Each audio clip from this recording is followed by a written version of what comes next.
All right. It's Friday once again. Welcome back to the Man Cave for our last Man Cave Meals Friday Night Live for the year. We've got brother Jeff here with us tonight. Jeff, how are you doing? Doing great, doing great. Awesome. And our production engineer, Tanya, and her assistant, Lily, are off here in the wings also. Ed, glad you could make it with us.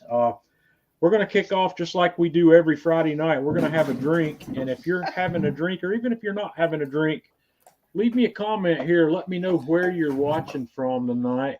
Uh, Hank, glad you could make it in here. I am going to have a little Eagle Rare tonight. I've got a bottle here that's just about empty. And if in case that's not enough, I've got another bottle standing by. So we're going to get a couple of fat fingers of that here. I believe that's going to be just right. So we have a dead soldier in the house. Oh man, I love the smell of this. All I got to do is take the yeah. Here we go. Let's pay tribute. So that's a nice couple of fingers. So cheers, everybody. Cheers. Mm. Gary or Jerry, I'm not sure how you pronounce that. I bet it's Jerry. What do you think, Tanya? Probably. I'm glad to have you with us. All right. Uh, it is Friday, and like I said, this is the last one of these we're going to do this year because next Friday night is New Year's Eve, and the following Friday is next Friday night's Christmas Eve. The following Friday is New Year's Eve, so we're not going to live stream those nights. Chris, glad you could make it. I still need to talk to Chris. I want to have Chris on as a guest because Chris is a bourbon aficionado that might be able to shine some light on our drinking habits here, Jeff. We need to bring him on. Cool. I'll send him a note sometime. Scott, good to have you on with us also. But it's been a busy week here at the Man Cave. I've had another one of these weeks where I'm proud of the cooking results I got on everything. Daryl's having a old fashioned. I bought some bitters to do some old fashions with, and I still haven't done one yet. So we'll get that going sometime here soon. All right, Tanya, are you having a drink with us tonight? I am. Are you drinking coffee, No. ginger ale? Yes. Okay. Jeff, But are you look, drinking the it old is number in my seven tonight? Old it's in number my seven, buddy. super duper Mm. pretty UNC Yeti. All Cool. right. Yeah. It's Eagle Rare. That's good stuff. It is. That's one of my top bourbons. And while we're on the Absolutely. subject, while we're on the subject of bourbon, some of you saw the post I made on Man Cave Meals earlier this week about I'm going to stop chasing unicorn bourbons. Tanya, I'm going to drop you down here. We'll bring you back. I'm going to stop chasing the unicorn bourbons because number one, it's time consuming, and number two, I just don't have a lot of luck at it around here. And as fate would have it, I went to my local liquor store day before yesterday, and I went down to get a bottle of the Winter Jack.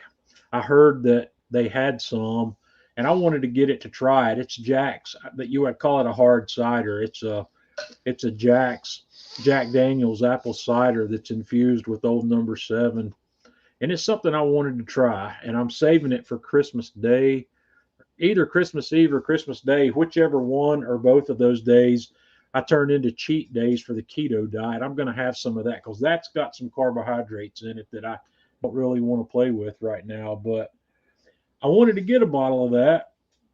I don't call that chasing a unicorn. That's a seasonal that's only around certain times of year. And they always have it. I just got to get it before they run out.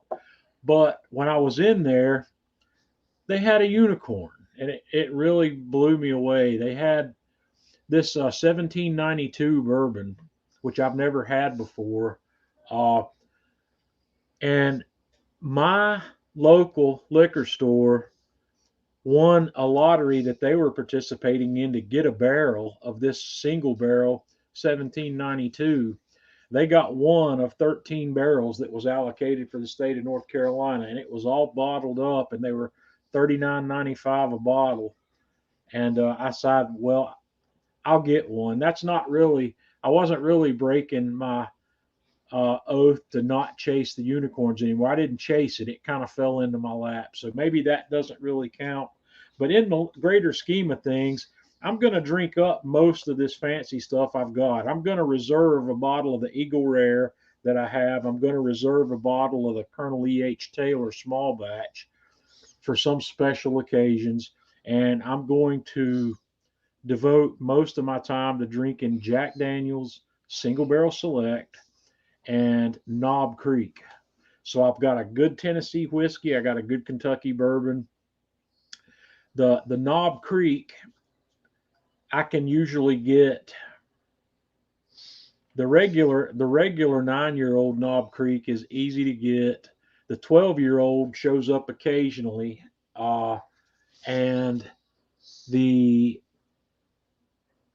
120 proof, the barrel strength Knob Creek, I can get fairly regularly also. Chris said he didn't. Chris just commented there he wasn't a fan of the 1792. I wasn't able to get a full proof, Chris, but I kind of like this, and one of the reasons that I liked it's because it falls right in line with the flavor profiles I like that are sweeter. This one had one of the strongest butterscotch and caramel notes combined that I think I've ever had in a bourbon. I liked it. I don't know that I'll buy it again. If the single barrel ever falls into my lap or one of those, I might, but it was really good. I won't say it's one of my favorites because once again, one of my favorites is still this Jack Daniel's Single Barrel Select. I don't know why that's one of my favorites, but man, it's good. James is having some right now. I remember James Kennedy there telling me, yeah, I know that's something that Chris, the high rye thing is one of the things I want to talk to you about. I haven't spent the time trying to develop the taste for the rye yet, but before I have you on, I'm probably going to pick up a bottle of the Jack Daniel's Single Barrel Rye and work into that a little bit and see if I can get used to it, because the spicy note that those whiskeys have is something I'm just not used to yet. I'm not going to say that I don't like it because I haven't given it a fair shake. Jeff, have you tried any rye whiskey yet? Nope. So there's rye whiskey comes in different forms. The Jack Daniel's Single Barrel Rye that I'm talking about, if I'm not mistaken, it's 100% rye in the mash bill. That's the only grain that's from. And I know Chris is a big fan of Four Roses, and Four Roses makes a bunch of different variants. I don't know if they make 100% rye or not. They might, but the Four Roses bourbons have rye in their grain bill, but they have it at a higher percentage than some of the others, and that you can taste it. And Anthony, no, I haven't tried that yet. I have an aversion to stuff like that, and I'll talk about that at some point. I don't like stuff like that for the same reason I don't like beers that are aged in whiskey barrels. It makes me, if I'm drinking a beer that's got any hint of bourbon or whiskey whatsoever, I'm asking myself, why don't I just drink whiskey? That's a beer trying to be a whiskey. And the flavored bourbons and flavored, I don't know. It's something I need to try. So yeah, Ed likes it also. But anyway, enough about bourbon. We'll have another sip and then we'll get rolling here.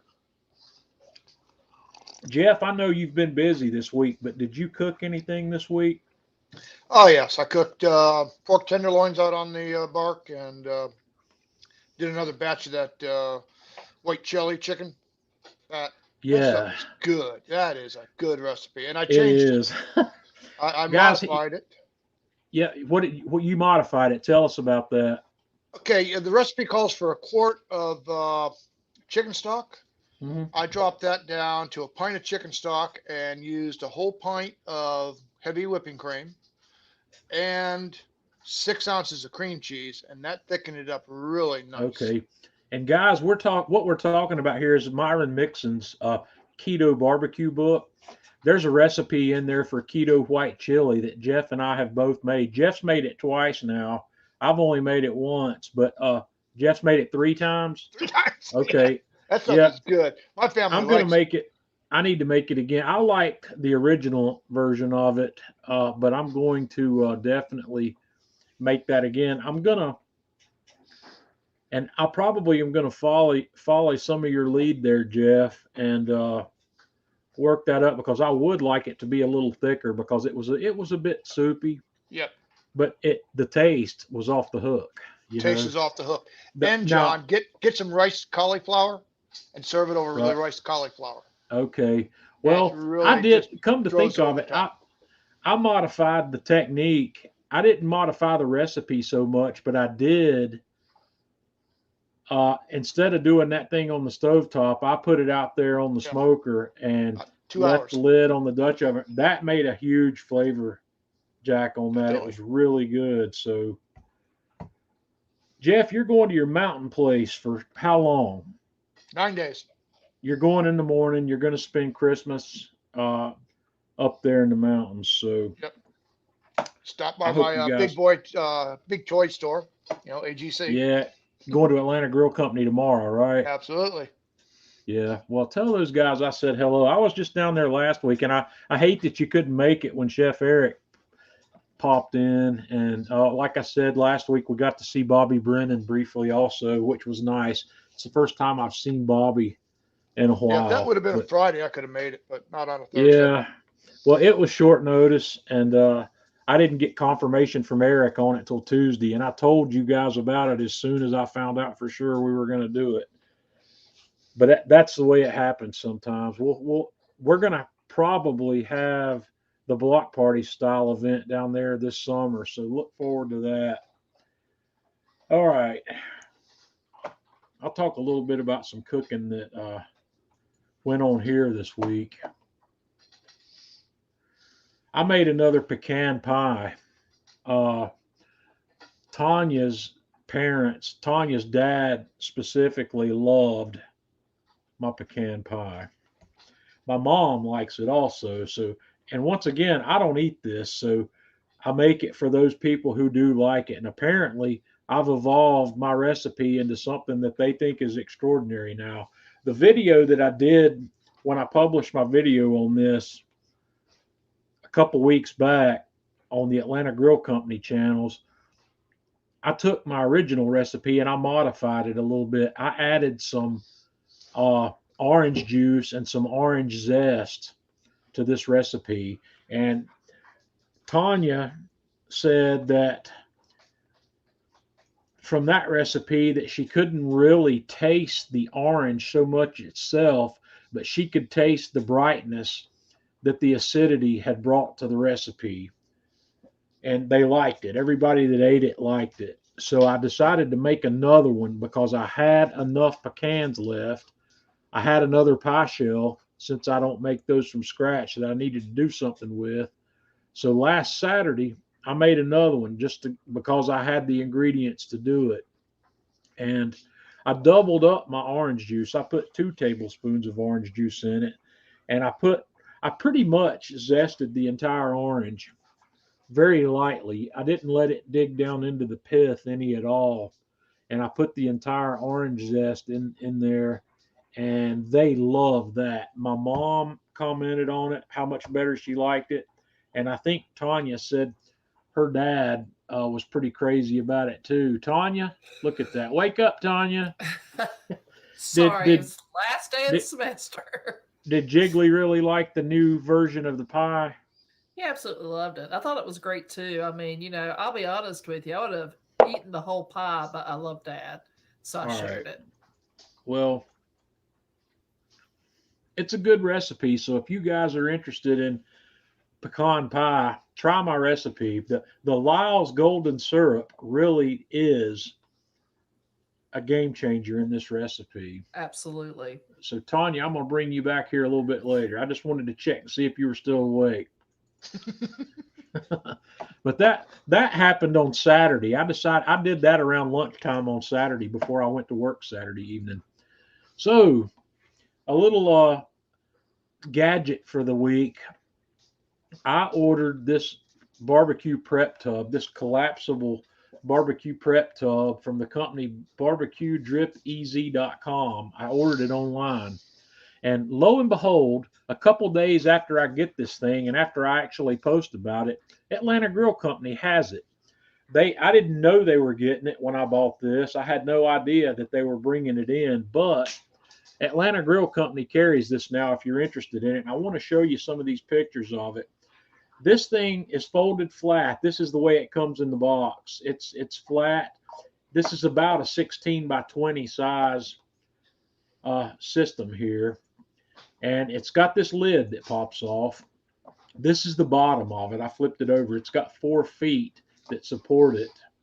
And as you can see, here's one with the lid loose. And this is what it looks like when it's completely flat. And this is designed to be a cutting board at this stage. You can use this as a cutting board with some really deep juice grooves in it. You can work it just like a cutting board. Or then you can pop it open. And this guy's pretty deep. I forgot to get a measurement on how deep it is. But if you don't want it fully open, this gray line's kind of the midline. You can pop it up just one level, or you can pop it all the way open, depending on what you want to do with it. That's a side view to kind of give you an idea on the depth. And this lid fits on it, but this is not an airtight lid. So you wouldn't want to use it for an application where you needed an airtight lid. But I wanted this thing because I like the idea of prepping beef, pork, whatever in there before I put it on the smoker, because it keeps me from getting rubbed just absolutely everywhere. So I had this 10-pound pork butt, and I decided to cook it the other day. And this is a 10-pound pork butt sitting in this tub, so you can get an idea of how big it is. I could easily work 2 10-pound pork butts in this tub if I wanted to. I'm getting asked a lot, will a brisket fit in it? A brisket will fit in there, but it's not going to lay flat. It's going to run up the sides for that, unless it's a small brisket. But I got the rub on this thing and kept all the rub in place, and everything worked great. That tub is amazing. They're $38. They're not cheap, but there's a black version of this also, and Atlanta Grill Company's carrying both of them. They have both of them in stock. But I bought this one directly from the company and had to pay shipping on it. So I've got nearly $50 in this one. I really like it. I'm probably I might buy a second one later, but this thing, when I first saw it, I went on Amazon to see if anybody's got a knockoff of it that's a lot less expensive. And there are a lot of these things on Amazon, but none of them are this big. All the ones I found on Amazon are like 12 by 16 or 12 by 15. They're a lot smaller, and they're a lot cheaper also. They're anywhere, the ones I saw were in the $15 to $20 price range at that smaller size. But now that I have this one, I think I want 2 of the smaller ones as well, because I can see a lot of applications for this. This would be a good brining container if you can fit it in your refrigerator. This is not insulated, so you wouldn't be able to brine outside the refrigerator in it for any length of time unless you put a lot of ice in it. But the smaller versions of this would hold a chicken, or maybe even hold 2 chickens in a brine, and they'll fit on a shelf in your refrigerator if you've got the empty space. Jeff, have you got anything like this already? No. What do you think about it? Is it a waste of money? No, I don't think so. I think it has some very good uses. I mean, one of the nice things about it is, like what you have going there is, doing your rubs. At least keeps your rubs from going all over the place. Where you're cleaning up half your kitchen with rubs. Well, one of the other things I forgot to do was take a picture. When that butt was finished, I tossed it back in here and I used this tub to pull it and tear it apart.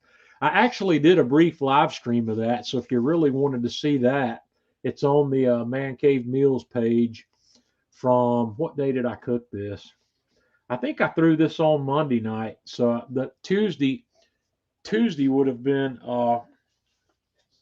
the day that I posted that, where I pulled the pork in here. Yeah, it's really good. The next project I had this week was smoked almonds. Tanya wanted to give smoked almonds to some of her coworkers, and this is something I've got worked down to a science. And this is a pellet grill project, and the reason I do it on the pellet grills because the smoke is consistent from batch to batch. And I also decided that this Atlanta grill company, Wing Zing, would make a perfect seasoning opportunity for smoked almonds because it's the right size and consistency, and it sticks to the nuts really well. And my smoked almonds recipe's real simple. You got to have raw almonds, and what you do is you mix 1 teaspoon of canola oil per cup of almonds. You put that in a mixing bowl, and I was doing these in 4 cup batches, and I did 5 batches of these things the other day. So I put 4 cups of them in a mixing bowl, 4 teaspoons of oil. I took a wooden spoon and tossed that to get the nuts all coated with oil. And then I put 2 tablespoons of Wing Zing in, toss that, put it in this big round deep dish pizza pan that I have, and set them on the pellet grill for 30 minutes at 250. That's the formula. And then they come off, and this is what you have. And you need to cool them and then put them in an airtight container as soon as possible. And I vacuum sealed these guys and put them. I've got some 6x8 chamber sealer bags, and I put 1 cup of those in there. And I think I ended up with 24, 20, maybe I did 6 batches. I don't remember. I ended up with about 24 packages of these things for Tanya to take to school with her the other day. And she passed those out, and I think everybody that had them loved those. And I've done these for Tanya. Tanya loves them, and I've done it a lot of different ways. The first way I did it, I used Emerald's. What does Emerald call his seasoning? The Emerald Lagasse's. You know what I'm talking about, Jeff? Yep. What's Yeah, that? I used to have a batch of it. Yeah. Anyway, that's what I Yeah. used on it, and that was really good. And I've tried a whole bunch of other different seasoning. It's called Essence. He Essence, calls it yes. his Essence, and I've done this with a lot of different seasonings, but this one I use that honey barbecue Wing Zing. I asked Tanya before I did these. I said, "What do you want me to season them with?" And of course, she asked me for something I don't have or I'm out of. Uh, One of her favorite ones that I've done was with the Meat Church, a honey bacon barbecue rub, and I don't have any more of that. That one bottle of that's all I had, and I've not bought any more. So now that I know she likes that one, I'm going to have to pick up another bottle of that rub next time I'm at Atlanta Grill Company, or next time I make an order for them, just so I can have it on hand for this. But Well, John, those came, that wing zing does real good on the cream cheese. On smoking the cream cheese. yeah, any of them will do good on the cream Yeah, cheese. That's because it'll anything will stick to it. And that's something else I need to consider doing here over Christmas, because that cream cheese is keto friendly. absolutely. Uh, yeah, but the smoke. In fact, that reminds me. I'll repost that video sometime in the next couple of days, also, where it's floating around out there. That was Matt Pittman's. I stole that exactly, that technique from Matt Pittman over at Meat Church. He was the first person. I don't know that he invented it, but he was the first person I saw do it. And Yep. that guy's doing some crazy good stuff. Let's see. Let me see Cindy's comment here. No, Cindy, they don't. They're ready to go right after you take them off the grill. And James, I use cherry and pecan on my pellet grill. That's the only pellets I keep on hand here. I use that for everything, and I use cherry and pecan chunks in my Kamado Joe's also. That's my favorite blend, and that's what I use on everything. I don't have a whole bunch of different smoking woods around here anymore. I actually have a huge supply of cherry chunks right now. Uh, that's another story. We'll talk about that some other time. Bruce, glad you could make it with us. Bruce was at Atlanta Grill Company Thursday when we went down. I've met Bruce a couple of times, but it was good to see you again on Thursday, Bruce. Bruce cooked a duck uh, about the same time I did. So Anthony uses his everything bagel seasoning. Yeah, you can put absolutely anything you want on that. The one I made, I'm trying now to remember what seasoning I put on it. I don't remember, but I do remember that I used some of the Atlanta Grill Company. It was either the peach, the spicy peach, or the pineapple habanero glaze drizzle on top of that. It was awesome. So yeah, I put a rub on it and a sweet sauce on top of the on that smoked cream cheese. It's really really good. Mark, you don't have to get the Meritite right away, but if you do, it just helps them stay fresh longer. They don't stale or dry out. Uh, no, I don't have a Christmas turkey video coming. The turkey videos are all around Thanksgiving, and I've got several turkey videos on the Atlanta Grill Company channel. If you want to look at those, I've done two on there. The one I did last year at Thanksgiving was what I call my best practices turkey. It uses all the tricks. And the one I did this year, I did on the Kettle Joe, and I did a very simple turkey. So there's two versions of turkey on there if you want to have a look at those. This was my fun project this week, and this is the one. This thing came out absolutely amazing. This is a rack of pork, is what it's called. This came from Costco, and I didn't have to buy one this year because I actually bought an extra one last year, and this one's been in my freezer all year. I thawed it out. This was about 6.5 pounds, and what this is a pork loin that's still got the ribs attached in the rib meat. And this is a look at it from the other direction. These things are cheap. This one was $2.99 a pound. So this is about an $18 roast. And some of the pictures I've seen people posting this week, they were $3.29 a pound this year at Costco. So they're not really that much more expensive. Jeff, did you buy another one? I'm waiting. My Costco doesn't have them, but typically, isn't this the center cut out of the I loin, don't John? I don't know if you could call this center cut or not because I don't know how many ribs are in a pig. How many ribs has a pig got? Because this is just an 8-bone We'll one. look it up. Well, I'll have to figure it out. I don't know if it might be, but it's a Swift product, and Swift makes great pork. So anyway, I tied this guy up with butcher's twine because I wanted to try to keep the shape of the loin fairly consistent from one end to the other where it would cook nice and evenly.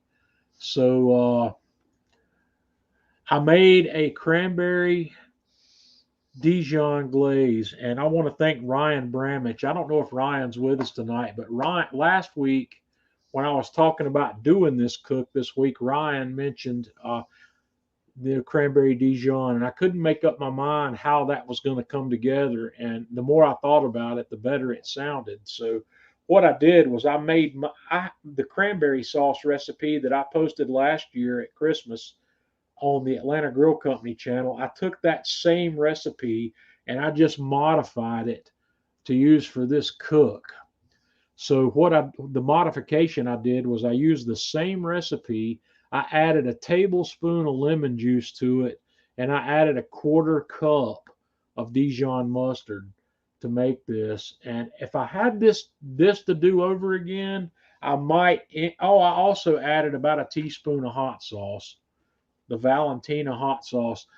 And if I had this to do, this was delicious. This was really good. I've got no complaints about it. But when I do this again, which I will, I'm probably going to add a half a cup of Dijon mustard to it instead of just a quarter of a cup, because this was still extremely sweet. But this is a real simple recipe. It's a cup of water, a cup of brown sugar, about a half a teaspoon of salt, one of the 12-ounce bags of ocean spray cranberries from the grocery store, uh, a tablespoon of lemon juice, and a quarter of a cup of Dijon mustard is what's in this. So you put this in a saucepan and bring it to a simmer. And when you do, you'll see these cranberries start to split open. And when you do, you back the heat down and let them simmer for about 10 minutes. And then I went in there with my immersion blender and smoothed it out, which I don't have pictures of here, but you'll kind of see at the end. So another picture I'm missing here is I seasoned this uh, about 6 hours before I cooked it. And I was so happy with the way I seasoned that duck last week. I did the same thing on this pork loin. I made a 50-50 blend of coarse kosher salt and Chinese 5-spice. I used 3 tablespoons of each, and I used most of it. I didn't use quite all of it on here, maybe 2/3 of it. I shook it on there, rubbed it in. I put it on a rack in the refrigerator and let it kind of dry brine in there for 6 hours before I put it on the rotisserie. So we let it spin. And I also played with the meter here. This was a test I did. I've got this meter plus that I've not really given a fair shake. I published a review of the meter plus on the Man Cave Meals page this week, that if you're interested in the meter plus, you might want to have a look at what I had to say about it. I'm more impressed with this thing after I've played with it a little bit. I took my old cell phone and turned it into a Wi-Fi bridge where the Bluetooth communications weren't a problem. Without that, I'm not happy with the Meter Plus. The Bluetooth communications in my environment aren't strong enough to where I can maintain a connection from inside to outside. So, but anyway, that worked out. After it had been spinning for a while, I decided that I needed to foil the bones to keep them from darkening too much. And as you can see in this picture here, I had basted this guy with some of that glaze that we made, some of that cranberry Dijon glaze, and we just let it continue cooking. And here it is near the end of the cook, after I had taken the foil back off the bones. And this guy came out. I was so happy with this cook. This is one of the best results I've had from something like this in a really long time. So I took it off. I let it cook to an internal temperature of about 132 or 133 degrees, because I didn't want it to rest up above 145. I wanted this guy to land between 140 and 145, which is what happened. So I sliced it right down the middle here, and this picture doesn't do me a lot of justice for how moist this thing was, but there's what we have. And this one, you can see it a little bit on there. I plated one of them. I cut it off, and this is my cranberry Dijon sauce that I made. With the immersion blender, when you decide to blend that sauce, you can make the sauce as smooth or as chunky as you like. You can, and I mentioned that in the video. I talked about that. You can let it go, but I wanted mine to have a few pieces of cranberry showing up in there, and that's what we have. And guys, this was delicious. I had a taste of this. I couldn't eat a lot of that sauce because that sauce is not keto friendly, but the pork chop, there's what I had for lunch that day, and it was really good. Really absolutely delicious. Peter wants to know what I do with all the food. Well, like I said earlier, I can't eat all of what I cook. My wife will only eat some of the things I cook. Fortunately, this is something my wife will eat. So I'm not giving all of it away. I'm going to keep about half of it. I'm going to give a couple of chops to her mom and dad, and I'm going to give a couple of chops to my mom because I've already got them vacuum sealed, ready to dole out. So, but yeah, Tanya and I both will eat these, and they'll be good to go. Uh, Jeff, did you do one of these last year? A couple months ago, I did one. Tell us what. How did you do yours? I did it on the Rotisserie. I used the AP Pork Mojo and AP Mojo on it. It came out good, Right. but I really like that idea of using the Chinese spice.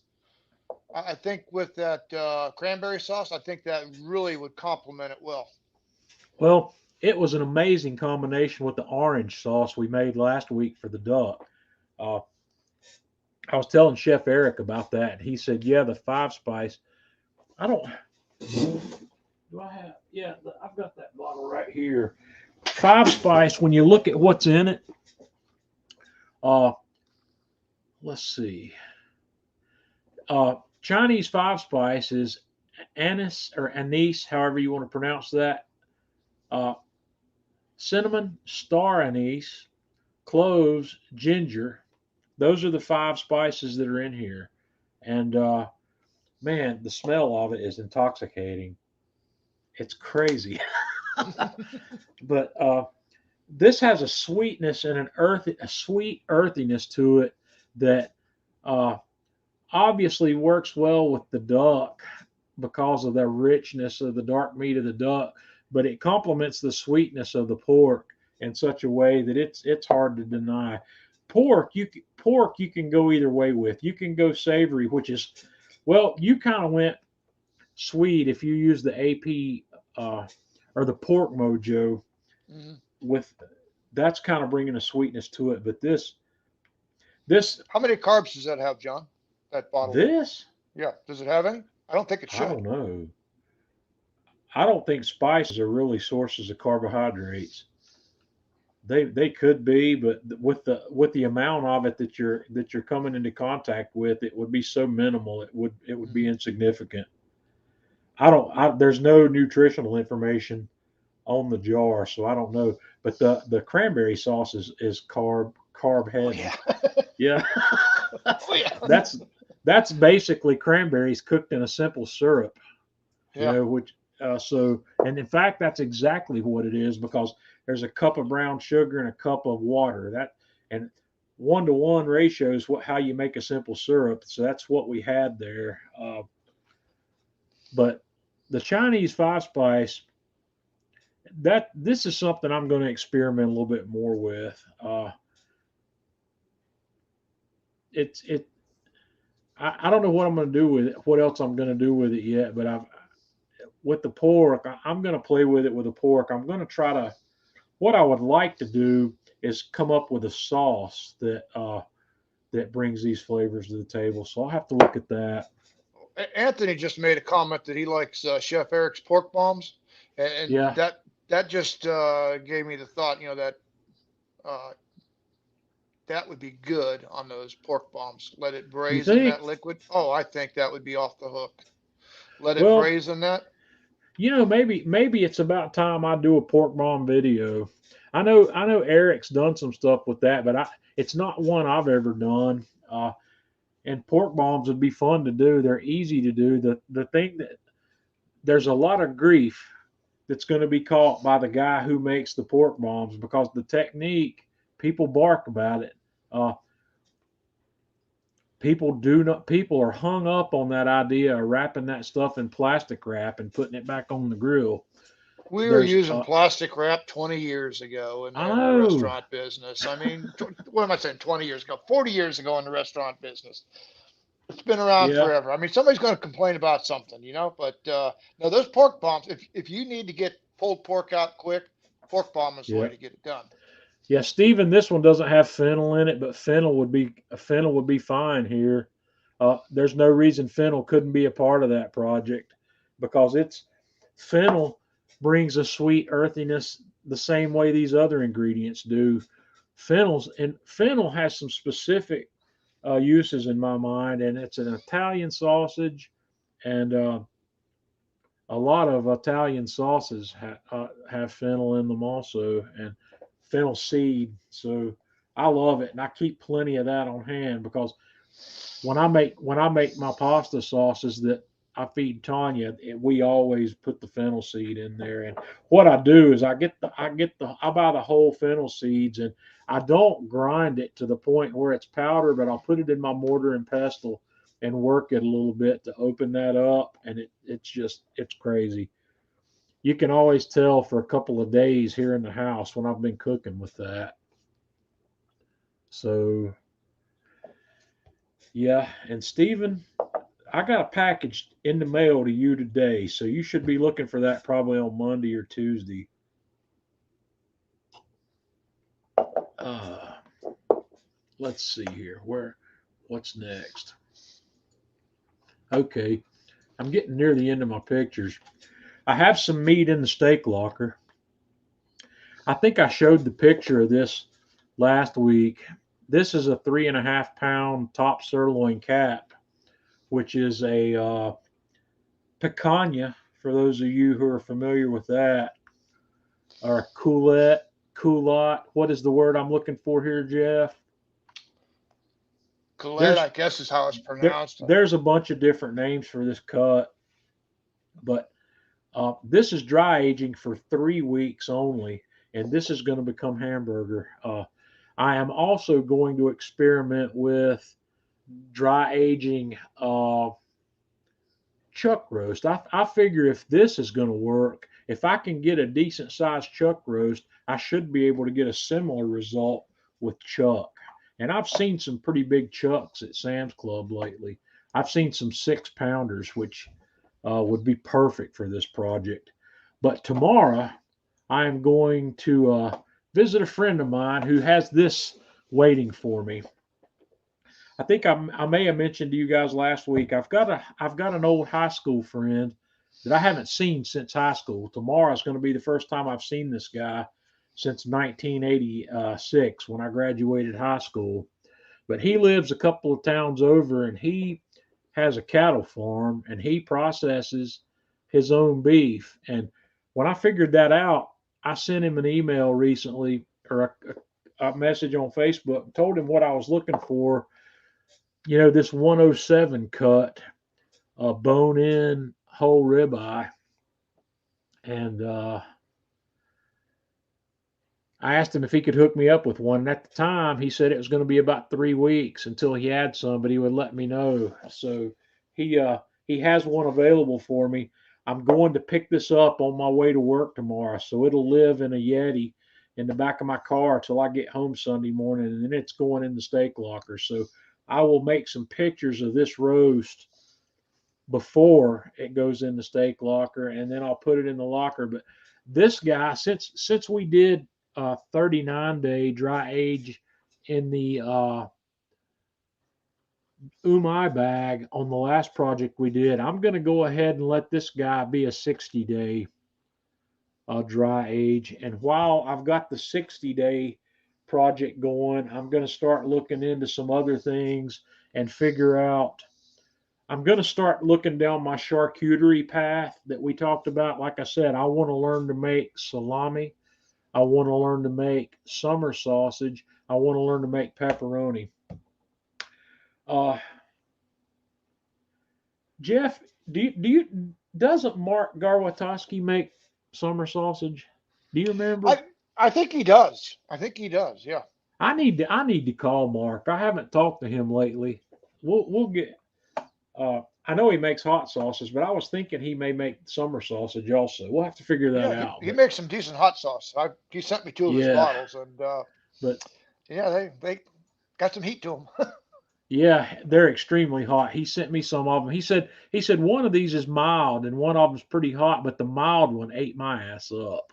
I tell you what, I I think he labeled the bottles wrong, John, because that I don't mild think he one, man, did because that the mild other one one tore was me just up, but the other one was fine. hmm.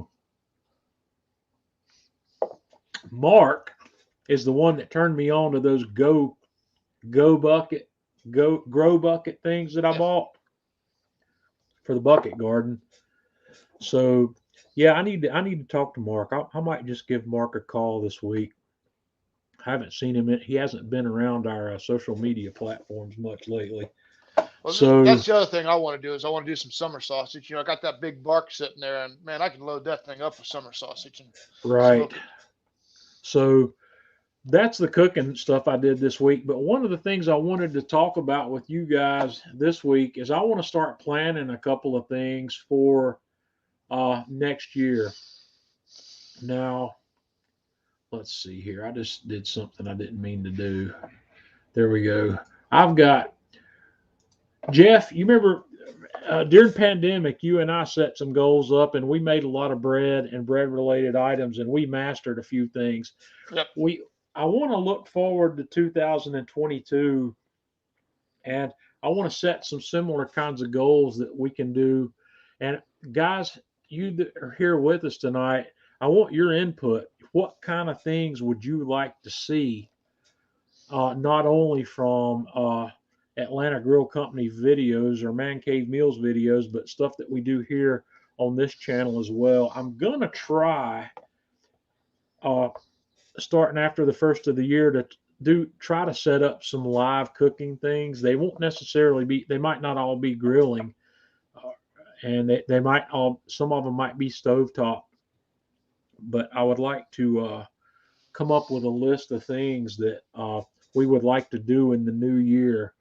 Uh, and what I would also like to do is challenge each of you to set some, I don't want to call it New Year's resolutions because that's not really what it is. I would like for you to set some goals for yourself to up your game at the grill, to up your game on the smoker, to go to the next level somehow. Take your cooking up a notch.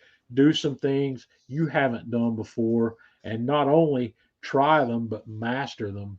Uh, what are some things we could think about here, Jeff? Well,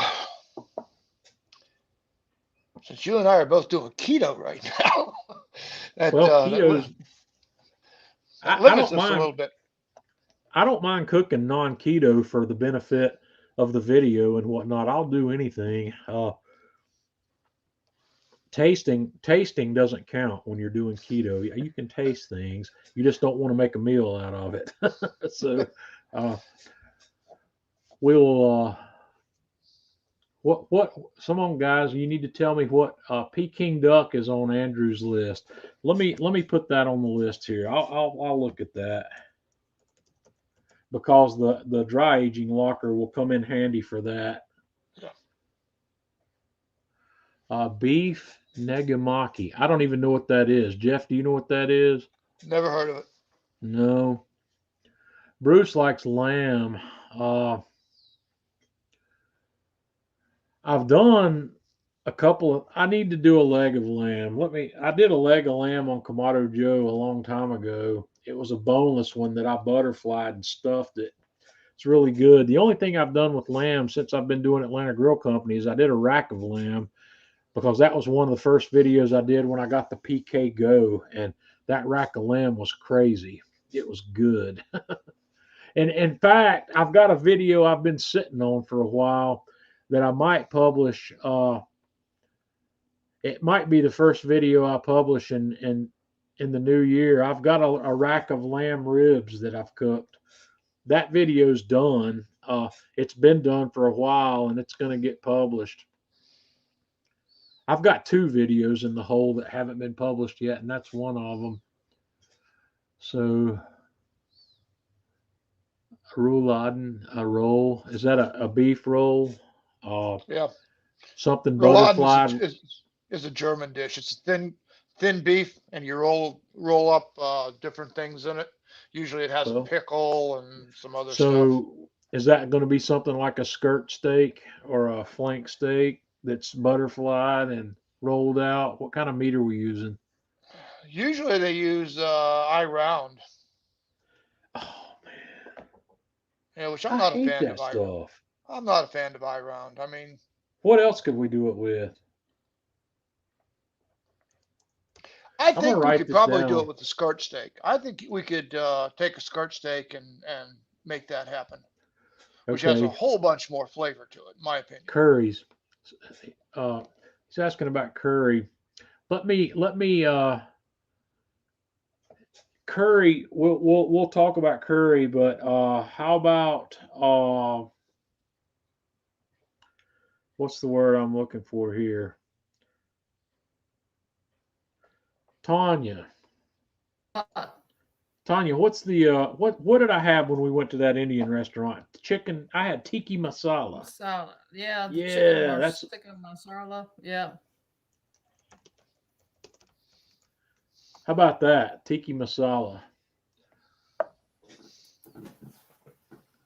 Beef Wellington. I've done a beef Wellington. It was on the Kamado Joe page. And one of the things I wanted to do here during the Christmas season was I wanted to do a pork Wellington. I didn't get it done because I did some other things. You know, I could do pork Wellington next week, I guess, but I've got a spiral sliced ham that's thawing out in my refrigerator. I was going to make a twice smoked ham as my last video during the Christmas season.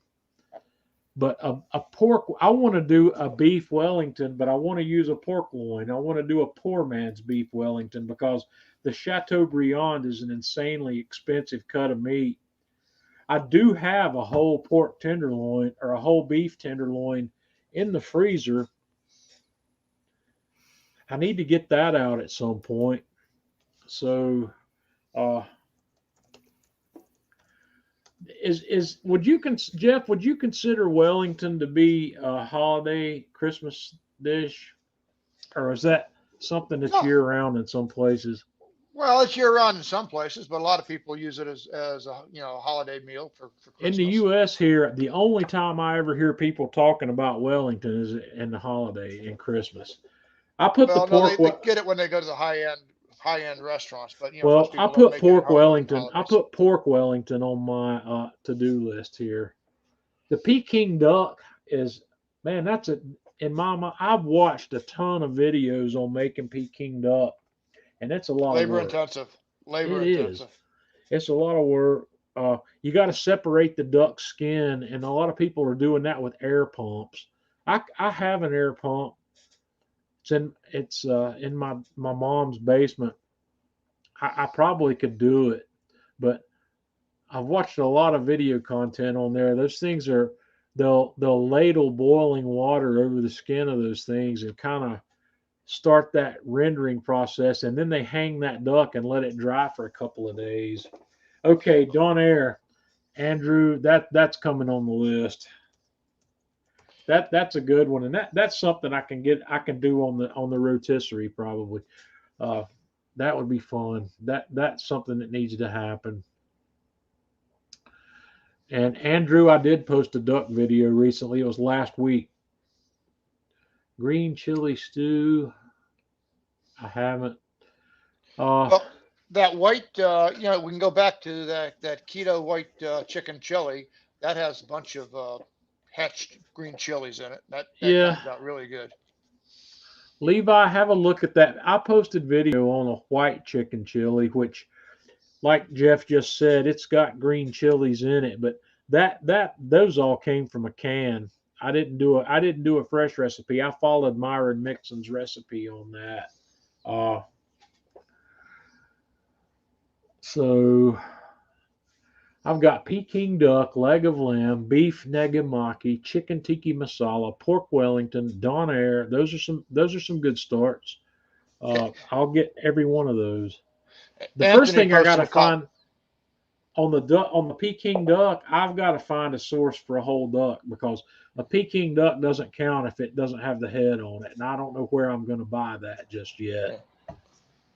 Anthony put on there air compressor in the garage too much. No, Anthony, the air compressor in the garage is too much. But the key here is, and I wanted to say this to John, is make sure that you have a water filter on your line. Because if you have any water that's in your tank, you're going to blow that right into your duck, and you're not going to be happy with the results. Yeah. Well, my dad had an air compressor. It's still in the basement. and he's got a portable air tank that he used to fill up with the air compressor. I don't know how to check to see if there's any water in that or not, but Well, the only uh, way you can check is fill it up and spray it all out. Spray it on concrete and see if you get water in there. Like I said, the water filters, you can buy one over at Home Depot for like 12, $15. So they're not yeah, that expensive, but you definitely want a water collector on there. Otherwise, you could be getting rusty water out of your compressor container, and right. that's not good. Seafood. Seafood. I'm eating a lot more seafood, so that's something I can do right now. Uh, I want to do some smoked fish. I want to do, uh, I need to do scallops. The problem I've got with scallops is probably my favorite seafood, but Hmm. I bark at the price tag every time I look at scallops when I go to Sam's Club. They're expensive. But Does I Sam need have a seafood day like Costco does? no, I need to find out when the Costco seafood roadshow's coming because that's the best time to get those scallops. Definitely. I need to find out when the next one of those is coming to the Costco's in my when I say Costco's in my area, the closest one's an hour away. And but I'm a member, so Well, when you travel that hour, game you're going to be buying a bunch of stuff. Don't go game home hens. empty-handed. What is a game hen the same thing as a Cornish hen? That's all I've known them as is a game hen, Cornish hen. Or is a game hen like a quail? Tell me what a game hen is. Cornish hen, something that would be good because a Cornish hen, you feed that's one serving. One Cornish hen's a serving for whatever you're feeding. I could do a dish with four of those in it. Do some other stuff. So Chris, that's it. It's a Cornish game hen. Is what we're talking about here. So okay, I've added that to my list. That's a good idea because I've never done those before, but they'd be easy to do.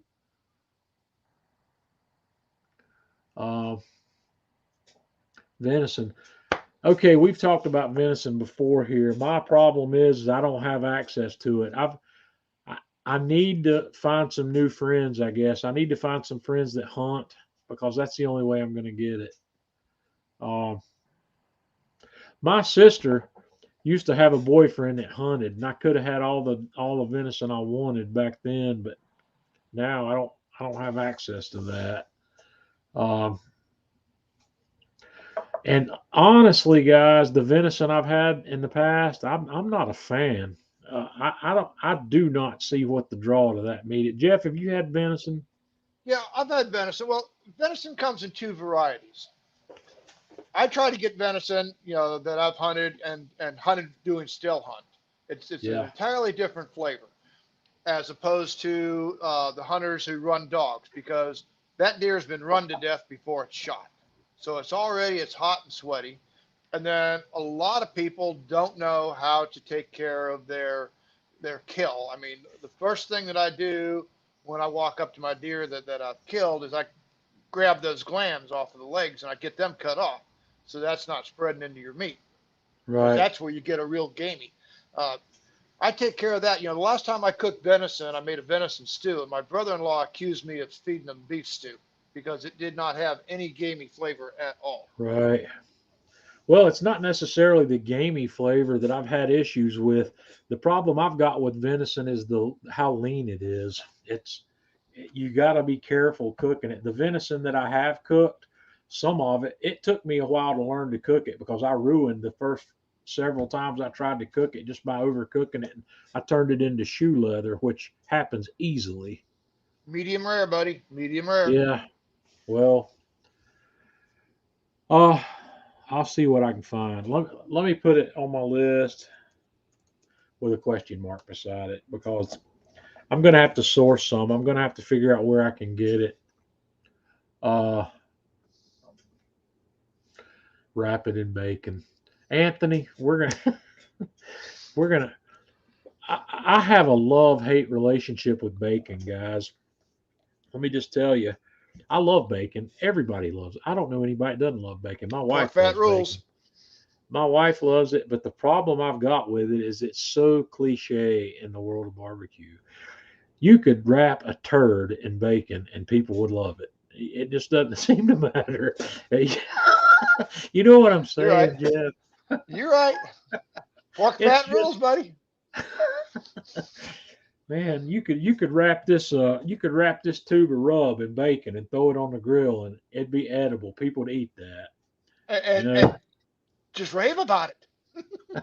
Oh yeah, how good is that? A rainbow trout. Yes, Daniel. I live in Western North Carolina. The rivers, the mountain rivers around here are full of rainbow trout. Let's add that. I can get rainbow trout here. Uh, so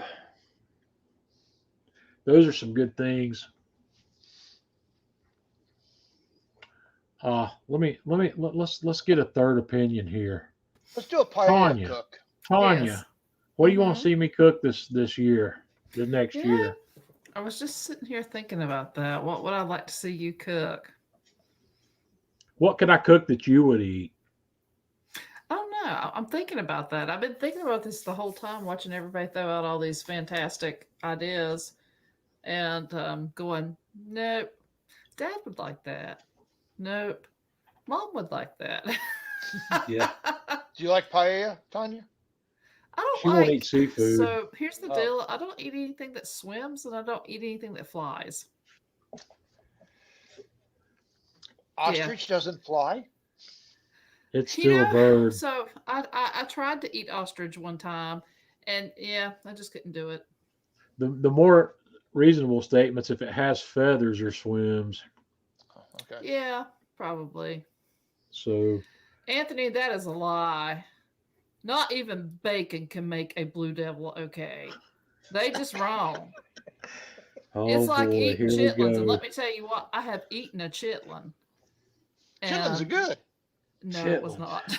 Oh, It was not a good I know experience. something. We're gonna find some beef cheek. That's I coming don't on my want beef list. cheek. I don't Since I've want got to. a friend now that's a beef processor, I ought to be able to get beef cheeks from him. Beef Well, cheeks are you can great. have those beef cheeks. I'm telling you. You didn't like the beef Gosh, cheeks, Tanya? huh? She You didn't like she the would beef not. cheek? You wouldn't even be able to get her to try those. Well, see, No. She would. the problem is, John, is you don't tell her what it is. No, it's Yeah, not that that. It's doesn't the work. texture. Those are cooked to fork tenderness, and Tanya does not like beef that has that super soft texture. She doesn't like pulled pork. She wouldn't eat brisket point. You might be able to get her brisket flat. Mm-hmm. It's not as tender as the point, but those those barbecue meats that have that really super tender texture, she doesn't like. So the pork cheeks that I've done are too tender for the same reason. I don't think she like beef cheeks along the same line. We're I just don't gonna want have to to eat retrain her. anything that's remotely like weird, Yeah, weird, Well, Tanya, weird. I'm like Mikey. I'll try anything once, twice if I like it. right. Okay, Anthony, the answer is no. How, She doesn't like burn ends. how about some That rattlesnake, Tanya? Okay, so one time I did eat rattlesnake. There was a pizza Okay. place in Greensboro called Pie Works, and they served like a snake sausage and an alligator sausage. And one time I did try a bite of the snake sausage. And One time I tried a bite of the snake sausage. you had tried Wasn't a big again. fan. Wasn't a big So fan. I just have, a lot of people with autism have texture issues, and I've got my fair share. all right, what about frog legs? No, oh, I have some frog legs in the freezer. Frog legs Yeah, are let good. me get I'll that tell you there. what, I couldn't get them within a mile of my wife, but I'll eat the heck out of them. I've got some frozen frog legs in there that I picked up at the grocery store. And Gary, I don't know where to buy kangaroo in North Carolina either. So the exotics are going to be hard. Ed is correct. Yeah, Ed Camel? is right. Ed, I can tell you, she likes beef. And when we say Certain beef, beef. it's steaks. She likes New York strip and she likes filet mignon that are well done. And she likes hamburgers. She likes ground beef. And she likes cured meats most of the time. Bacon, the salami, pastrami, Country etc. ham. Pepperoni, country ham. Yeah, We need to those make are some the. more bacon, John. Uh, We need to do a wet brine bacon this time. I haven't done bacon on Atlanta Grill Company yet, I don't have think I? so. No, I don't think Okay, so. bacon. We, That's on we the need to list. do a wet brine bacon. Well, that's easy enough to do. That'll give me an excuse to go back and look at that Burkle slicer again at Atlanta Grill Company. I'm drooling over that thing. That's nice. That thing is nice, John. But man, It's a lot of cheddar. Yep. you better be doing a lot of slicing to pay for that thing. I need to talk to Scott Love and see if I can get him to figure out how to get me hooked up. Scott, are you still in here? Oh, Scott, I need a Christmas present. Yeah, I just need to figure out how to get the right price on it when I get ready to buy it. A Tanya burger. Brian, a burger. Tanya loves burgers, and she loves about all the hamburgers I make. There's only been a couple I've made that she wasn't a fan of, but we could. Okay, that's gonna. Does she like Tanya stuffed burger. burgers? I don't know. Have we ever done a stuffed burger, Tanya? Yeah, I think All we right. have. Well, let's ask a question. Do you like mushrooms? Learned to like mushrooms. I'm 'Cause trying. I tell you what, I do a stuffed burger with portobellos and onions sauteed and put that in between the patties. I've got a nice sharp cheddar cheese on top. Baby. My to-do list already has a roasted mushroom recipe that I want to do on it. And I also want to do some stuffed portobello caps. Don't forget stuffed portobello caps are great hamburger buns Well, yeah. for that keto diet. Yeah. This is true. Yes, we've done those before. Pimento cheese is keto friendly. I'm gonna let Tanya design a burger, and when Tanya designs the burger, I'm gonna make the burger, and we're gonna make a video, and it will be known as the Tanya burger. So Tanya, you are hereby tasked with that. Chris says pastrami. Okay, that's reasonable. I can do. This sounds good. I'll do. Pastrami is going to be a wet. I'll do a wet cure pastrami, or I could do a dry cure pastrami. I can do. Jeff wants to do a wet cure bacon, which I can do that too. I'll have to buy a pork belly, which is not a problem. I don't mind buying pork belly. I'm out of bacon, so I need to go buy me a pork belly. So I've got a pretty good list working here. You guys have been extremely helpful. I've got some great things looking on this list.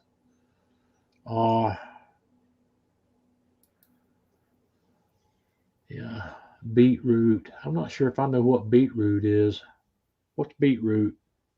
Beetroot. Beets. Is that like the beet is the beetroot, correct?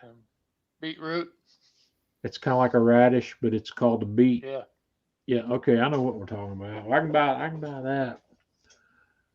Beets are just really, really deep burgundy red in color. Kielbasa, that'd be good to do in your steak locker. Is kielbasa dried or is it just cured? I think it's dried too. Well, I have this sausage stuffer that I've had for 2 or 3 years now that hasn't even had the tape taken off the box yet.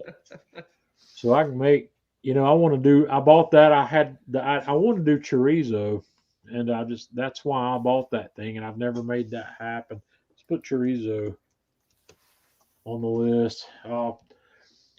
That's a cold weather project. I'd really rather do that where I can take that stuff outside and it's cold enough outside where I can do that. Put that coal smoker to work. Yeah. What else we got, guys? God knows you have enough real estate in that thing. Beef tongue. Okay, Ron, I'm going to add that because tacos de lengua would be a good a good recipe to work with on that. I need to learn that process too. But like I said, I've got a guy now that I can probably get the beef pieces I want. That's smart, Eric. Super smart. Slot dogs Slot dogs Yeah, for the wind. for the win. Yeah. Yep. Tanya, I'm we a can do woman. hot dog. We can do the. We can do bunless slot dogs. I'm down for that. I Yeah, love those. You know, I'm not a beef very tongue pastrami. not super I don't know sophisticated. about that one. I'm not real sure about that one either. I like to make my pastrami out of brisket. I don't. I have made pastrami out of brisket. I've made pastrami out of chuck, and I've made pastrami out of beef short ribs. Uh, the beef rib pastrami was off the dadgum hook. Jeff, you remember when I did that? Yeah, that Oh was good. boy, that was good. Mm, That just looked fantastic. And that was the other thing that crazy. you need to do, John, you have all those beautiful pictures, floating on your intro video, but you don't have our cinnamon buns on there, buddy. You No, really need to add that to the video. yeah. We Merry perfected Christmas, that one. Gabriel. Yeah, we did. We took it. We took the King Arthur's recipe and made it work really well.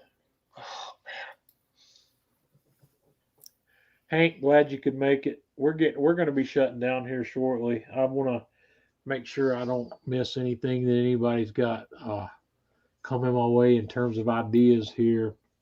And I'll think of Uh, something, John. yeah, Tanya, your task is to come up with the Tanya burger. If Mm-hmm. what would be the ultimate burger, and then we're going to make it. And I'll probably will hopefully make it with some dry aged ground beef.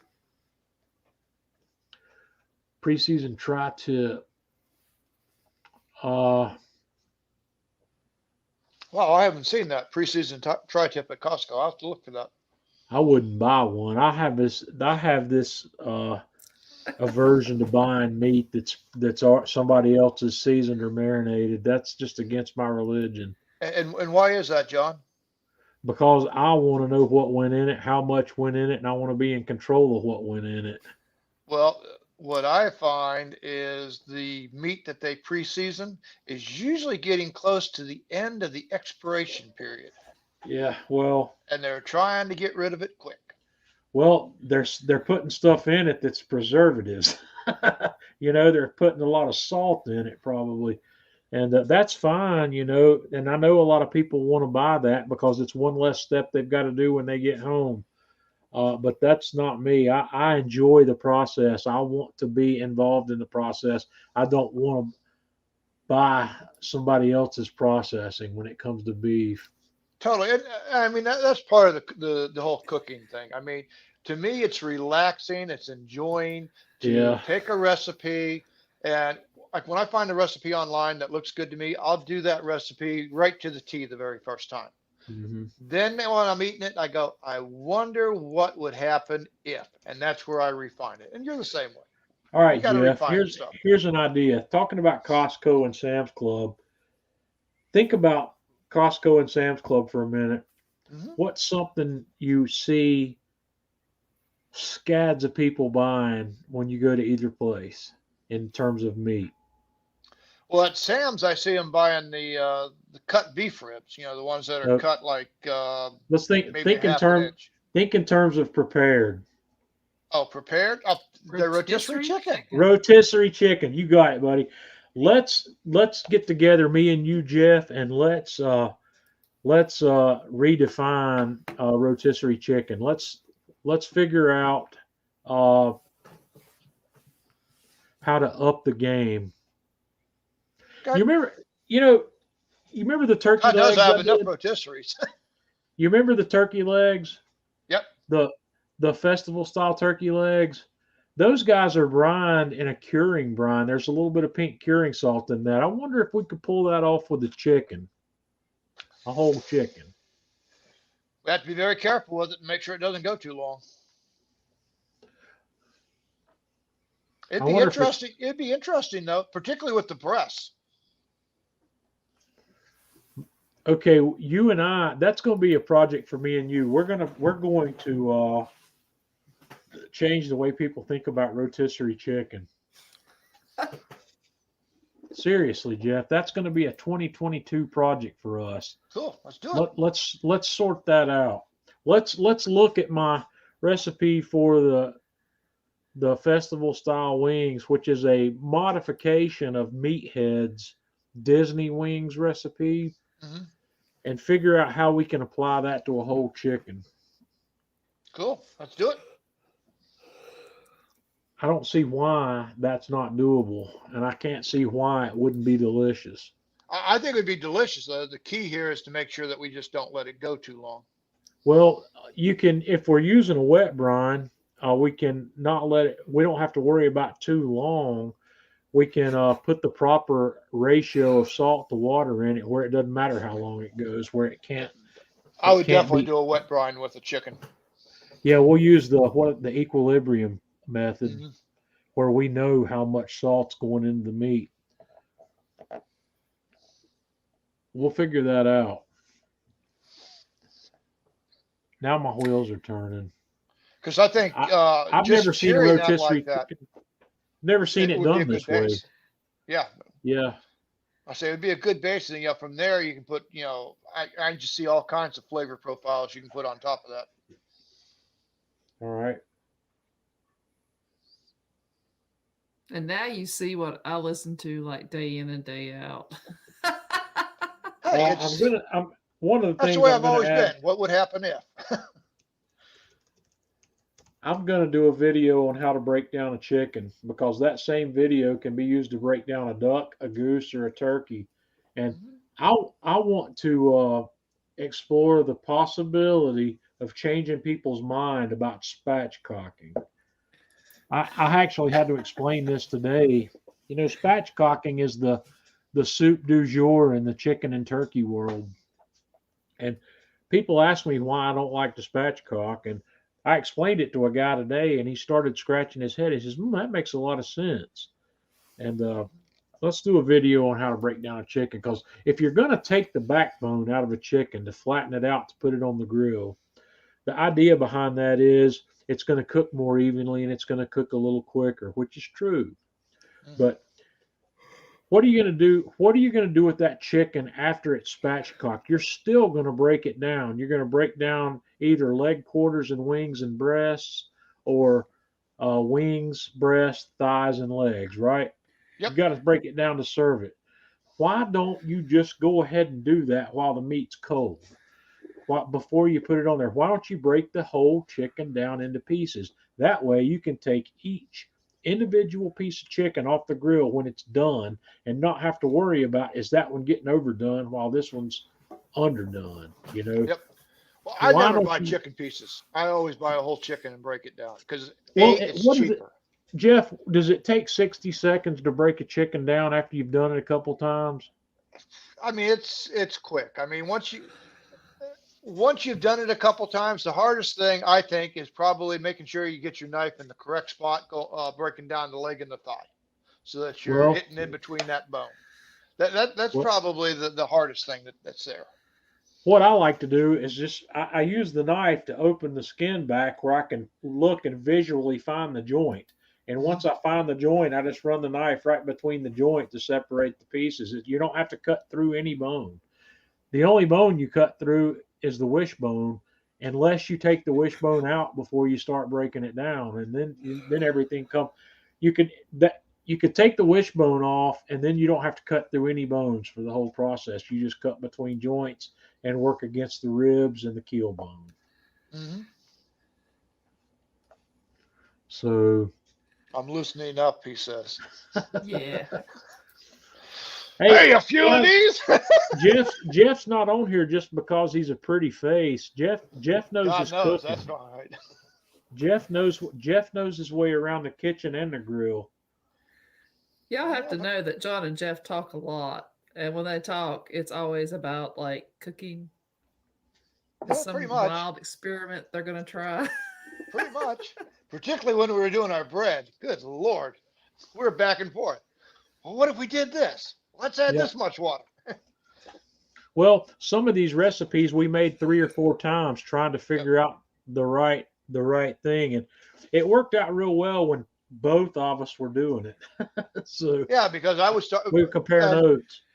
the classic point here is the cinnamon rolls. On the hydration level of those. I made it, Yeah. and then you made it a little bit higher hydration, and then I made it a little bit higher hydration, and then you made a little, and it. I mean, we got Well, it to perfection a whole lot quicker. the first thing we figured out was that King Arthur was was using a lot less flour per cup than we were. They Hmm. had 1 cup of flour weighing 15 or 20 grams less. Yeah.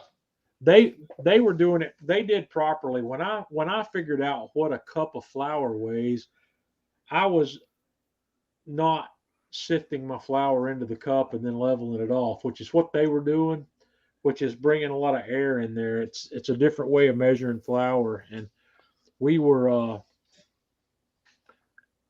when I used their weights, my hydration was a lot higher than I really wanted. It made that dough really hard to work.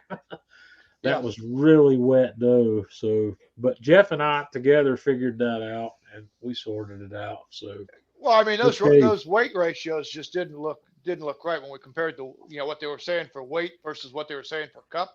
I'm going, well, gee, John, maybe we're buying entirely two different brands of flour because I'm nowhere near that. yeah. Well, I like King Arthur flour, and Tanya and I buy that. I've even started to buy the organic uh, versions of it, the organic all-purpose flour and the organic bread flour. Uh, it's hard to beat. Their King Arthur 1-for-1 replacement flour. I don't know if you've Hmm. tried that yet. For gluten free and whatnot. That I haven't. And Anthony, I used that for a pizza dough for my daughter, and it turned out really good. yeah, Anthony, when it comes to baking, this is why I am adamant about weights rather than volumes. And I catch a lot of flack for that too. And I've gone back whenever I make a baking recipe that's using these measurements, I'll put my weight measurements in there, which are accurate, and then I'll put about 1 1/4 cups or whatever, because I know people get sideways when they think they got to weigh something. But the only way with baking that you can have consistent results from Hmm. cook to cook is to weigh those ingredients, Because because when you do a cup, everybody does a cup differently. Some people sift their flour, which is going to make a lighter cup. Some people well, pack it in and level the it off. I mean, the weight is at opposite end of the spectrum. the other big consideration is salt. If you take Morton table salt, Morton kosher salt, Diamond Crystal kosher salt, and Morton sea salt, and if you make 1 level tablespoon of each of those and weigh it, you're going to have weights that go between 10 grams and 18 grams per tablespoon. And 10 to 18, that's a lot of weight difference. One of those tablespoons is almost twice as much salt as the other one. Yeah. Uh, I'm gonna walk away so, for just a second here. yeah, but the salt, weighing the salt's critical. If you weigh your salt, it doesn't matter what variety of salt you use, because 10 grams of salt is 10 grams of salt, whether it's table salt, kosher salt, or anything else. Let's see, who was it? It was Cindy It was Scott. Cindy. Cindy. Yeah, Sandy Scott's right here. Measure for measure. Gluten free King Arthur. yeah. I've got Well, some of guys, this I haven't done anything with yet either. This is the Caputo. I'm going to make at I've some got a point. bag of that too, John. Yeah, I had to order this because I can't buy this around here anywhere. But eventually, I'm going to try a third iteration of a gluten-free pizza, and I'm going to use the recipe that is on the bag here because I've seen some people do it and it looks really promising. well, guys, I have been doing some experiments since the beginning of the month, and I am proud to announce that I have perfected eggnog yogurt. She did. Okay. Eggnog yogurt. She's making yogurt with the Instant Pot. Yeah. Okay, I like it. It was delicious, and I even conned John into sprinkling nutmeg over the top with his little grater thing. I have whole nutmeg. I don't buy ground nutmeg anymore. I've got a bunch of the whole nutmeg pieces, and I use my microplane grater when I need nutmeg because, once again, the aroma value there is huge. Yeah, Anthony, that was what Tanya and I had for dinner tonight. Hmm. Let me. I can pull that up here while we're thinking about it. I just did. Uh, for anybody that's interested, let's see here. This is what Tanya and I had for dinner tonight. These are crustless deep dish pizzas, and what you see here is I've got these little they're really small, all clad oval dishes. I don't know what their capacity is, but I put a half a cup of tomato sauce in the bottom of the pan, put a little cheese on that, spread some pepperonis over it, put some cooked ground beef on it, put some more pepperonis on top of the cooked ground beef, more cheese on top of that, more pepperonis on top of that. You've got a deep dish pizza here that's got no crust, and this is uh, this is what they look like when they're done. They go for 12 or 13 minutes in a 425-degree oven, and they are off the hook. So yeah, that's about 700 or 650 to 850 calories, depending on what you put in it. And you've got 5 to 7 grams of net carbs here. It's a really great keto meal where if you had that same thing with a pizza crust in it, you'd be looking at 50 grams of carbs from the flour that goes in it. Yeah, So those look good, John. yeah, they're delicious. This is the third or fourth time we've done them. And I came across the idea. Tanya took me to a place called Marco's Pizza in town that I've never been to before. And they have this thing called a pizza bowl, which is basically this. It's basically a crustless pizza. And I said, well, hell, we can make that. We don't need to go buy that. And this is quick and easy to put together. This is just my concoction, Anthony, based on what I saw at this Marco's Pizza. Uh, we got the Rouse RAO. Uh, they have several tomato sauces. The first one that we did was a tomato and basil sauce they have that's got like 4 grams of net carbs per half a cup. So I put a half a cup of the sauce in the bottom of this pan, spread it out, and the rest of the ingredients that go in here really don't have hardly any carbs. Gary, thanks for joining us. Merry Christmas to you, and we'll see you after the first of the year. Going back to Cindy. Uh, let's see here if you can see that. I don't know if you can see it. Yep. Sunshine Flour Mill. It has a whole wheat flour that is tolerated very well. Jeff, hold that back up there again. Sunrise Flour Mill. Yep, whole wheat flour. Whole wheat flour. It's a little expensive, but I'll tell you what. I made a pizza dough with this as well for my daughter. Tolerated it very good. Didn't bother her at all. Yeah, your daughter's gluten intolerant. Yes. Cindy, are you gluten intolerant as well? Caribbean dishes, Jamaican beef patties. Okay, John, I think this merits some investigation. We need to go to Jamaica and try some of these beef patties. Okay. In the name of science and to help out Stephen here. I'm with you. I want to do a Cuban or a Cuban pork with a real mojo. A sour orange, Jeff. You know what I'm talking about? Mm-hmm. We're going to do a Cuban pork recipe as well. Okay, Cindy's not, but her family is. So, yeah. This is another thing, being on keto. Doing a keto diet, I'm basically gluten free, whether I want to be or not, because there's nothing I'm eating that's got any real flour in it. Because everything that's got flour in it's a no in a keto diet. So wheat flour, So I've basically been gluten free since the end of October. Yeah. So we'll see how that works out. I'm looking forward to my next cheat day, which is going to be Christmas Day. Well, I'm having a cheat week, John. 9 days I'm in the mountain. I'm not. There's too many That's good restaurants that I plan on right. visiting. So yeah, Well, Tanya and Jim, hey, Tanya and I are talking about going to the Caribbean. That's probably going to be our next vacation, and we talked about this while we were in California back in August. The last day we were in California, we decided to have a relaxation day, a pool day, and we hung out and didn't do much anything that last day. And I said, if you'd like to, I said, I'm all about having an entire vacation like this. I said, we need to go back to the Caribbean and we need to not cruise. We need to fly down there and book one of these all inclusive resorts where we don't have to leave the resort if we don't want to. And that's Sandals. probably, well, sandals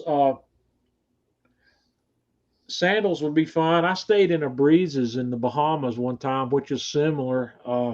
But there's all kinds of all inclusive resorts, and I think we're going to do that. We just got to figure out where we want to land. Uh, Pick an island, and if Jamaica needs to be the island, we could do Jamaica. We could go to Montego Bay, or we could go to what's the other popular place in Jamaica? There's two, Ocho Rios. Is that Well, what the it's other called? place, if you don't go down as far as Jamaica, is do the U.S. Virgin Islands. A lot of Yeah, good food there. that might be fun because I've got a friend that's a charter boat captain down there. I'd love to see him too. That'd be fun to go down to the Virgin Islands. Yeah, my wife Uh, lived on the Virgin Islands for, I guess, 3 years. And and they're about I keep that. telling her I got to take her back. I think they may be closer to about maybe 8 inches. Uh, they're pretty small. I think Tanya's going to grab one and show you. She's got the ones that we had. I've got 4 of these things, and she's gonna show you how that. They are all clad pans, and we got these on a clearance sale for a bargain. That's the only reason I have them. they're about a little over 7 inches in length, and about 5.5 in width. Hold it up there, Tanya, where he can see that pan in your hand. Because there's nothing. Yeah, they're really small. They're great individual serving pans or 2 serving pans. There's a lot of stuff you can do with these little pans this size. And All Clad also makes a round one that's about the same volume as these. Uh, we've got 4 of those that we bought at there was a kitchen store in town that was going out of business, and they had their All Clad for half price. And that's about all they had left that I was interested in by the time we figured out they had All Clad for half price. So I'm hitting a new decade in January. I think we should follow Anthony's advice here. Take a trip. Yeah, Tanya's hitting the half century mark in January, guys. I thought she was only 40, John. Well, No, I'm not totally cool to be 50. I'm amazed. I'm stunned and amazed. Holy crap. She's turning 50 on is the new January 30th. January 30th is Tanya's birthday. Yep. December, January, and February are expensive for me because I've got Christmas, her birthday, and then Valentine's Day all within a 6-week period.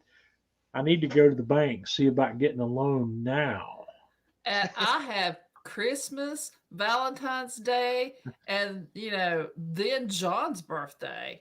So I have a lot of my birthday's easy. I don't need anything for my birthday. So anyway, guys, we're running way long again, but like I said, this is the last one we're going to do for 2 weeks or 3 weeks. We won't be back. I think January 7th will be the next time we live stream again.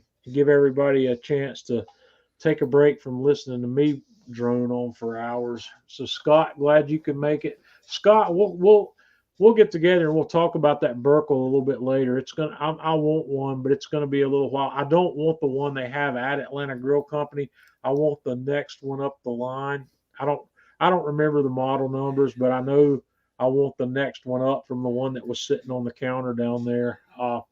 Beth, Merry Christmas. Beth, we need to talk to you also because sometime during the next 2 weeks, I don't remember exactly when it is or haven't planned it yet, but Tanya and I are coming to, where are we going, Tanya? We're going to Akron. Akron We're Zoo going, we're so we going, can see Coco, Lulu, and Penny. yeah, we're going to go to the And Akron the Zoo. Buzz. It's probably going to be between Christmas and New Year's that we're going to go up there. Janice, thanks for coming along. Janice, I still want to have you on with me one Friday night. I'd like to get you on here, so think about that. And Merry Christmas to everybody. I thank y'all for hanging out with me. This live stream idea, I was worried that it would not be successful, but I've been real happy with the response we've gotten here. I thank all of you for coming. So, guys, until next year, y'all have a good one, and we'll see you in January. Happy holidays, everyone. Take care, everybody.